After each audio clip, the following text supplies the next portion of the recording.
There are moments in life that distill everything you believe about justice, truth, and power into a single, brutal second. For me, Agent Darius Cole, that moment happened not in a high-stakes negotiation room, but in the stale, fluorescent-lit gloom of a downtown Richmond, Virginia parking garage. The whole confrontation, the aggression, the arrogance, the blatant racism, it all boiled down to a single, unblinking truth captured on camera, a 3-second clip of a man's face draining completely white. And that moment, that microscopic flash of fear, was enough to break open an entire system. I had just wrapped up a 14-hour shift at FBI headquarters, wrestling with some complex financial fraud files. My brain was fried, and my only thought was getting home to my 9-year-old daughter, Emma. She'd FaceTimed me, already annoyed, saying, "Dad, you said 7:30, and I promised her pizza and stories." I was tired, but focused, because in my world, every file, every promise, every action has to be precise. I got to my car, a plain, navy blue Ford Fusion from the FBI fleet, in my usual spot on level 2. Everything was routine, everything was familiar. Until I reached for the key, and the red and blue lights started strobing behind me. My training kicked in instantly. Officer Randy Vance of the Richmond PD pulled up, blocking me in. I put both hands visibly on the steering wheel and waited. Vance emerged, flashlight sweeping the concrete, moving with that aggressive, deliberate caution that tells you this isn't about a broken taillight. "Step out of the vehicle," he commanded.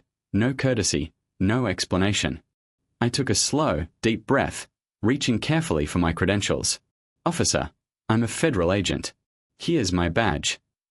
I held up the leather wallet, showing the gold shield. Vance barely glanced at it. He let out a sharp, derisive laugh, the sound of contempt wrapped in absolute confidence. "Nice try. You can buy those on Amazon for $12. Save it." That was the line. The immediate, total dismissal of my credentials, my rank, and my identity. I knew instantly this wasn't ignorance. This was a challenge. This was a deliberate act of profiling and malice. He ignored my protest and radioed for backup, describing me, a black man in a business suit holding an FBI badge, as aggressive. 6 officers arrived. 6 witnesses surrounding one man who stood perfectly still. My internal monologue was clinical. Comply. Document. Report later. Do not escalate. I handed over my driver's license and registration. Vance looked at them for maybe 3 seconds, didn't verify anything, and handed them back. "Turn around. Hands on the hood, officer," he commanded. I placed my palms flat on the cold metal. The bodycam light was blinking red on Vance's chest. 19 hours, 16 minutes, and 12 seconds recording. I felt the badge holder pressing against my ribs under my jacket as Vance's hands ran unnecessarily hard and thorough over my body. He was looking for a reason, any reason, to justify his arrest. He passed right over the badge, ignoring the obvious outline. He had made his decision. I was a liar, a criminal, and he was about to prove it. Vance stepped back, keyed his radio, and lied again. Dispatch 12 David 8. Traffic stop. Suspicious subject claiming to be federal agent with fraudulent credentials. Requesting backup for verification. He was confident. This was his routine. This was his game. What he didn't know was that 3 security cameras were recording everything. Angles from columns 12, 44, and 61, capturing every word, every lie, and every second. The backup cars sealed the exit. 6 officers now stood watching. "All right, federal agent," Vance sneered, swaggering back toward me, enjoying the presence of his audience. "Let's see this badge one more time. Real slow." This time, I didn't just hold it out. I pulled the credential holder out fully, stepped into the direct beam of Vance's flashlight, and raised it to eye level, 6 inches from his face. The FBI seal caught the light. The holographic security features shimmered. The real federal gold, the laser-engraved serial number, all of it was undeniable. And then, the 3 seconds happened. The security camera on column 44, which had zoomed in on the movement, captured it all. High definition. 30 frames per second. In the first second, 19 hours, 18 minutes and 45 seconds, Vance's face was flushed pink, confident, in control. He was staring at the badge, waiting for the cheap plastic to reflect a lie. In the second, 19 hours, 18 minutes and 46 seconds, the color began to fade. Subtle at first, like someone turned down the saturation on a photograph. He saw the gold, the seal, the serial number. He realized he hadn't stopped a liar, he had stopped a federal agent. And he had lied on the radio, drawn backup, and performed an illegal search. In the final second, 19 hours 18 minutes and 48 seconds, his face went ash grey. Not white, not pale, ash, like someone had pulled a plug and drained him completely. His mouth opened slightly. No words came out. His hand trembled. He had just witnessed the catastrophic error of his life. 11 seconds of silence followed. The body cam audio picked up only Cooper's frantic, shallow breathing. The other officers would later testify that they saw it too. He looked terrified. Vance's Adam's apple bobbed. He finally spoke, his voice 2 registers higher and half the volume.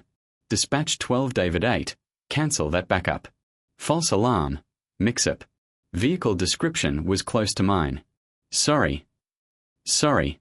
The word you use when you bump someone at the grocery store. Not when you've just committed a federal civil rights violation. Then, I watched the ultimate betrayal. Vance fumbled his body cam button, and the red light went dark. Manual shut off. Deliberate action to stop recording the cover-up. Officer, I said, my voice cutting through the silence. Did you just turn off your camera? Vance didn't answer. He was already retreating, his confident swagger replaced by a panicked shuffle toward his patrol car.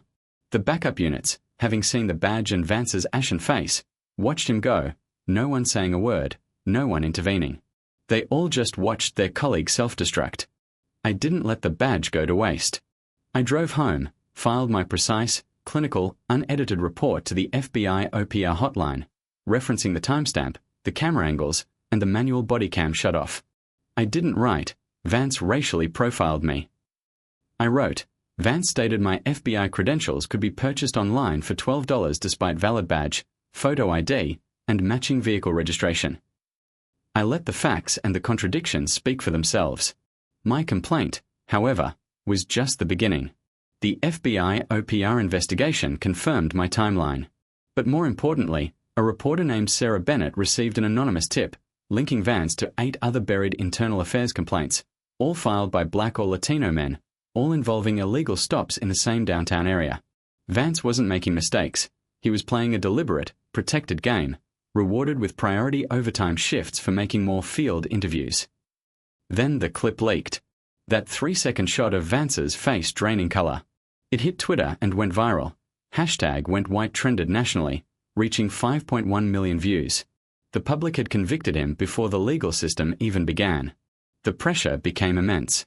The grand jury subpoenaed RPD's internal files, revealing that a deputy chief had systematically altered misconduct reports to protect Vance and bury the 8 prior complaints. The recovered texts from Vance's work phone showed the malice. He ran my plates, knew I was FBI fleet, and still pulled me over. It wasn't a mistake. It was a test, a deliberate challenge to my authority. The legal system moved swiftly. I stood in the city council chambers and testified, not because I was special, but because I finally could. I was joined by the other 12 victims who had been silenced for years. The council voted. Independent Civilian Oversight Board for RPD was established. Body cams could no longer be disabled during stops. And Officer Randy Vance was terminated and indicted on criminal charges, Title 18 U.S.C. Section 242. The badge that Vance dismissed as a $12 toy became the instrument of his downfall, and the key to reforming a deeply broken system. I returned to full duty, promoted to senior special agent. My daughter, Emma, asked me over dinner, Dad, why did his face do that in the video? I told her, because lies have a color, kiddo. And when you're pretending to be right and suddenly realize you're wrong, your body knows before your brain admits it. The badge sits on my desk now. It didn't just drain the color from one man's face. It returned color and accountability to a system that had long gone gray. I want to know what you think. When you saw that clip, what was the biggest shock?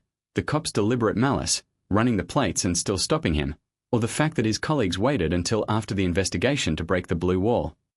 Share your strongest thoughts on systemic accountability in the comments below.